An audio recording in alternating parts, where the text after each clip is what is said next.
Ukrainian forces have repeatedly asked the U.S. for these. They're the Army Tactical Missile System, ATACMS for short. These missiles can come equipped with a 500-pound class fragmentation warhead and have a maximum range of about 190 miles, which could allow Ukrainian forces to reach further into Russian-held territories inside Ukraine, including Crimea, after debating the risk of escalating tensions with Russia and worrying about its small domestic stockpile. We've been supplying Ukraine with items from our junk drawer, as opposed to the high-end missile capabilities.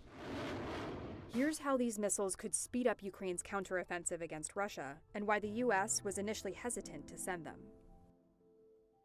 ATACMS is the Army Field Artillery's premier surface-to-surface strike system. It allows them to be mobile, to disperse, to hide in terrain and clutter, and to be able to impose certain kinds of uncertainty upon the enemy about where they'll be coming from.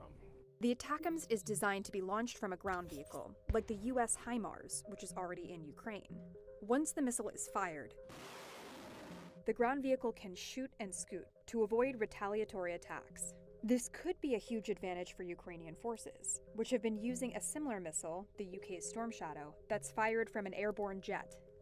It just offers one more level of flexibility for the counteroffensive. The other systems that require launching by air limit where and when the Ukrainians can use them. They need that air platform. This essentially empowers ground forces to take these launchers anywhere they need them.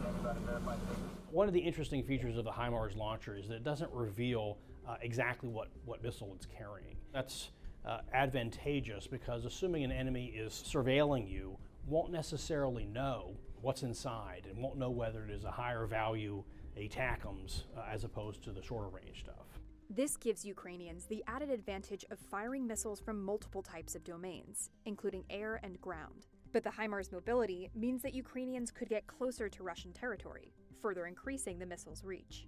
ATACMS missiles can reach up to 190 miles.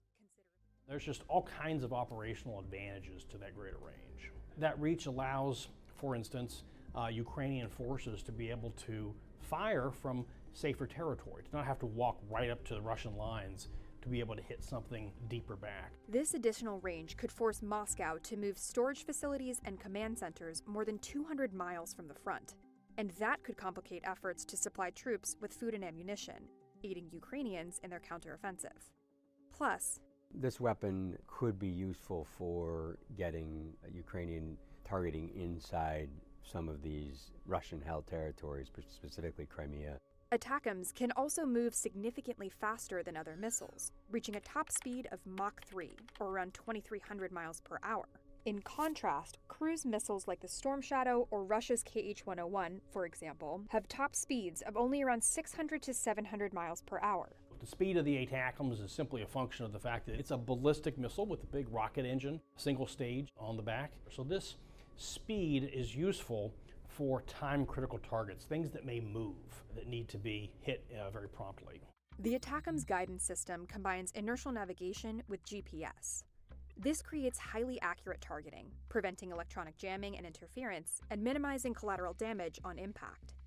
ATACMS are also designed with features adept at hitting multiple types of targets. These missiles are highly maneuverable in the air, allowing them to hit targets from a variety of angles. Simple ballistic missile is going to travel on a ballistic trajectory. It's going to just follow gravity's rainbow, something that's very predictable and curved. The benefit of maneuverability is that you can interrupt that rainbow. You can come down in a different way. You can maneuver to be more on target. You can go after perhaps a moving target and correct for errors. And yes, you can come down vertically. So that vertical impact may be useful to come right over top of target and just make it that much harder for it to see it coming or to hit the vulnerable spot on an armored vehicle. Inside an ATACMS submunition warhead are hundreds of steel-cased balls filled with incendiary pellets, which could be likened crudely to a shotgun blast, where it has a large spray of explosive impact on the target. Unitary warheads are better at targeting specific single targets, while submunition warheads are highly effective against moving personnel and equipment.